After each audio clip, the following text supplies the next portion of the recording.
Mabuhay everyone, MARKCHES here. Welcome to the channel. For today's video, I'll be giving you one of the newest, awesomest basketball sneaker that is out now in the market. Or at least it will be coming out pretty soon when this video comes out. So let's go.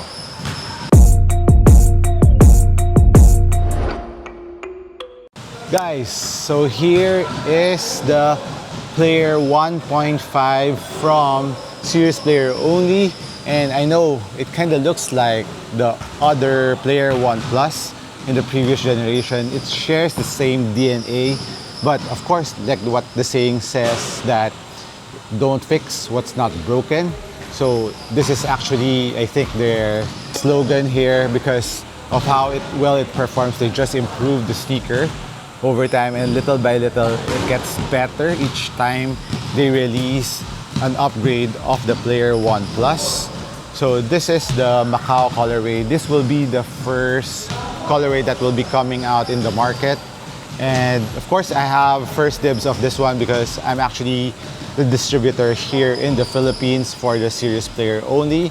So check us out. Shameless plug, check us out in GH Mall and boxn1.shop if you're buying online. So this one is the Macau colorway. So Macau is like the bird, of course. It has the feather here on the tongue part. So let's talk about the aesthetics of this first.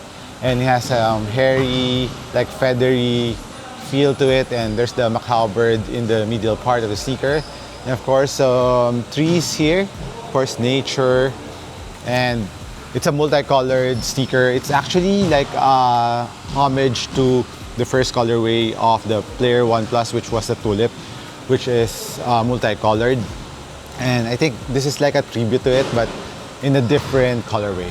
So I know, guys, the question is, what's the main difference between the 1.5 and the Player 1 Plus? It's just the name. No, it's actually, I think, the upgrade is really very detailed, very specific, very on point in terms of performance. So the first one is that you can't really notice is the shape. The shape of the toe area is kind of different. The one on the Player 1 Plus, this is the Swarovski colorway, the Phantom Player 1 Plus. And this one, some have, if you're a wide footer, it won't be that good for you because some can experience pinching, but for me, I'm a regular foot. I didn't experience any pinching here on the lateral part of the Player 1 Plus. And that's what they improved here on the shape of the Player 1.5. They gave a little bit more room around, especially this area from the toe to up to here. So it has more volume around here, not to the extent that it's too loose, just the right amount of volume so that wide footers, it will be friendlier to. And that's what I observed too when I was playing with the 1.5. I used the Pro socks, which is the thickest one on the Serious Player socks, and it's an amazing sock. So, but it's really padded. So sometimes if you use the Player 1 Plus, you will experience some pinching here if you're a wide footer. But for me, I actually let my friend try this, the 1.5. He was a regular footer, and that's what he noticed it too, that he didn't feel any discomfort around here and feels a little bit looser compared to the Player 1 Plus. So that's a huge improvement in terms of the foot shape of the sneaker of the 1.5. And now the other main difference is the tongue part. They made it full perforation, like a torch tongue. So it's one hole, so it's more padded, unlike this one on the 1 Plus. You would feel it a little bit thinner around the lower part of your ankle. This part, it's thinner. This one feels more padded. There's more foam around the tongue, and when you're lacing it up, it's ultra comfortable. Not that the Player 1 Plus is not comfortable, but this one is a little bit more comfortable than the ones on the tongue of the Player 1 Plus. Both are stitched on the footbed, but this one has a little bit more shape that it doesn't move that much compared to the ones on the Player One Plus. So this one moves a bit. Although this is shorter than the bit, but it doesn't give you any discomfort at all around the tongue part. So that's another, for me, another thing that's a huge improvement on the 1.5. And next is the heel material. They put cat's tongue on this one. And even on the cheese colorway, I have actually the 3 colorways. Macau, this is the cheese. And I have the all black pair. And the white is coming. And I have the cocoa pink. So actually, yeah, currently I have 4. So the cocoa pink is the pure pink ones. If you've seen my post in Instagram, you will see the cocoa pink. And I'll put some B-rolls of the colorway so you can see and choose which one you would like. And cat's tongue on the heel part, it's smooth going down when you're wearing it, but when you're putting it out, it's tighter. So there's more friction. So it will help in the heel lockdown of the sneaker. And the padding, I would say it's more padded around the 1.5. Yeah, it has a different kind of foam. I've been using this for quite some time. The Macau, I've been using this for a month already. It still has that same amount of padding. It didn't thin up or didn't slim down or compressed. So very well padded around the heel part, that padding. It's not too visible here, but you would feel it when you're wearing it. It's a bit more plush around your ankle and heel. Thus, I think it improved the heel comfort and heel lockdown of the 1.5. Next up is, of course, the heel counter. They changed up to a TPU on the Player One Plus. They changed it up into carbon fiber. And you would ask, why is it not the shiny, the carbon fiber type, that like a tile shape? That shape, which is this one, if you're referring to this one, it's actually just a lining. So if you look inside this Macau, there's a film. They just put a little bit of design on the carbon fiber. So the carbon fiber, if you want it to be this shiny, you can have it laminated, but you can also have it just the raw carbon fiber. Still gives you that strength of the carbon fiber, but less the shiny part of the carbon fiber. And it made it look sexier, in my opinion. Look at that. And also, it reduces the weight of the heel counter, making it lighter on the heel too, for a more balanced feel to the sneaker when you're running up and down the floor. Next is the major one that I really didn't think of that they can do this, and kudos to Serious Player only for giving this a huge upgrade. As you can see here, there's a TPU or EVA, there's an EVA foam here, foam wedge, and what it does, in comparing it with the Player One Plus, so it's a whole cup sole on the Player One Plus. Although this one is already good, but this one gives it a whole level of improvement on the heel-to-toe transition when you're doing heel strike. It's a lot smoother. You would feel it when you're running up and down the floor. And if you don't have the Player One Plus, you wouldn't know the difference. But, right, of course, me, I have the 2 pairs that I can compare. You would feel it less clunky, more, and it's rounded more. So heel-to-toe transition is awesome on that part of the sneaker. And I think that's one detail that it's really worth trying the 1.5 if you have the Player One Plus. I mean, those are the upgrades, and of course the carbon fiber is still there on the mid part of it's a mid plate. There's still a TPU plate here for extra torsional support and spring back to the sneaker. So this plate, similar to the Player One Plus, they also have that. It's for torsional support and spring back and for step backs so that it catches your foot and your shoe won't over twist when you're doing step backs and lateral movements. Those are the purposes of those parts of the sneaker. And the last improvement, or second to the last one, is of course the traction. It has a different traction pattern all throughout, and The main difference is the material. It's a different kind of rubber, in my opinion, and the feel of it. Look, see how dirty it is, but it still grips like crazy. Extra tacky, extra squeaky if you're into that. But the grip, I would say, it's like the best they have right now in terms of the tackiness and the grip on the outsole on all serious player only. The Game 1 though is awesome, EC1 is awesome.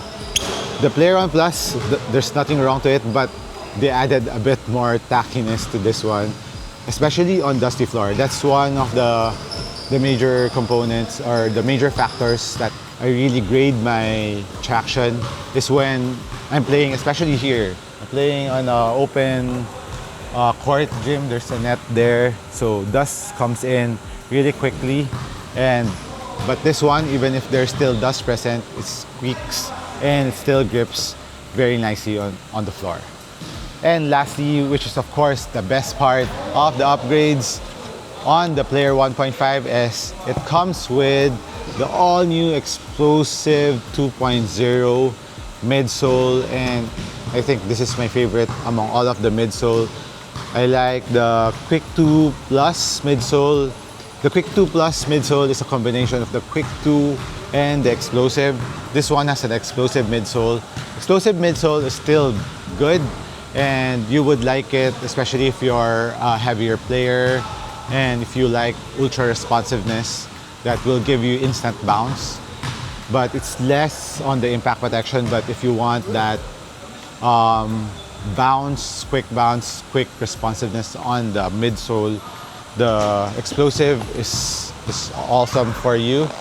And what's nice about the insoles of these two sneakers is, I would say, so let's compare it. This is a little bit thicker, the explosive one. Both have the arch support that you need for those flat foot. There's still the arch, and there's, of course, both have the friction, so the midsole won't move around the sneaker. While this one is already included in the mold of the midsole, so there's like a rougher texture to it, so the midsole won't move. And this one, a little trivia, if you have heard the hype over the Gamma 1 and 2 of Li-Ning in China, it's sold out and it's already selling like 5 times the price. The shoe is like, it's like 4 times. So it's selling at around 30,000 right now in China. So a lot of them are using that. They want that. And a little trivia on that, the insole that comes with that really gives the bounciness of the Gamma. It's this thin, it's just the insole. It's not because it has a boom layered midsole, and they have the upper insole, which is made of the same material, this elastic material on the Explosive 2.0, and this one's ultra bouncy, ultra impact protection is really there. I would say the perfect blend of bounciness and impact protection right now. I think they got the perfect blend, and it has less break-in time, and I would say it's a lot more durable than the Quick 1 midsole, because the Quick 1 midsole is ultra soft impact protection there, but it doesn't last too long, especially if you're a heavier player. If you keep on using that, it will flatten out a bit more, but this one still holds its shape. I've been putting it in the Player 1 Plus, I've been putting it in the EC1, EC1 Plus, and my favorite midsole, and comparing it to the weight of the Explosive, it's like half the weight of the Explosive on the same size. So basically, summary on the 1.5, it's a lighter sneaker because it doesn't have TPU here.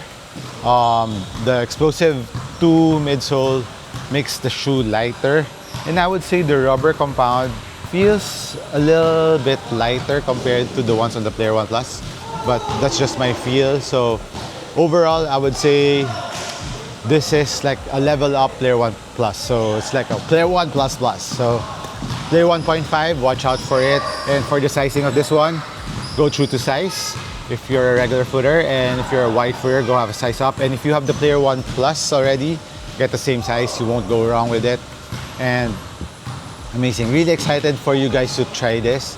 Like, I think it's one of the most well-rounded basketball sneaker in 2026. Biases aside, I think they made the best low-cut, low-to-the-ground, ultra-responsive basketball sneaker right now out in the market. And man, let me know what you think about this. So I know this is a controversial take to it. I know all of you Kobe lovers.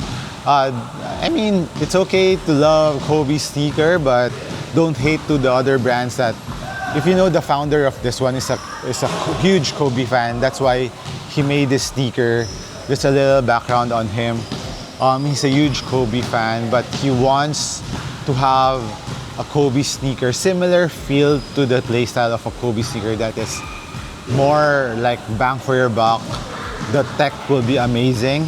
So that's not a huge, if you're a huge Kobe fan, me personally, I'm a huge Kobe fan too, but I'm comparing the sneaker to a Kobe with this one. I mean, the value for the money, the tech that you'll be getting out of this one, it's like Kobe still lives, I think, and he found out about this sneaker. I mean, he will go over to the design team of Nike and tell them, what the hell? Why are they making the Pro Throws better than us? So he will say that this is the better Pro Throw in terms of design and performance. I mean, I would say, like 99%, Kobe would say that, and if he tried the sneaker out. Yeah, so that's my wild take on that. So don't hate, just try. If you're a Kobe lover and if you're curious about the brand, try it and see the major difference. I know, of course, Kobe's are status quo in sneakers, in basketball sneakers. It's like the LVs of basketball right now. But if you want bang for your buck, like in terms of performance, and I mean, you could never go wrong with this one. All right, so let me know your wild take on my take too. Reply on my take. Hit me a comment down below. We can disagree, but of course, just be respectful with each other. Okay? All right. This has been MARKCHES once again. Thank you for dropping by this channel. I'll catch you in the next one. Cheers.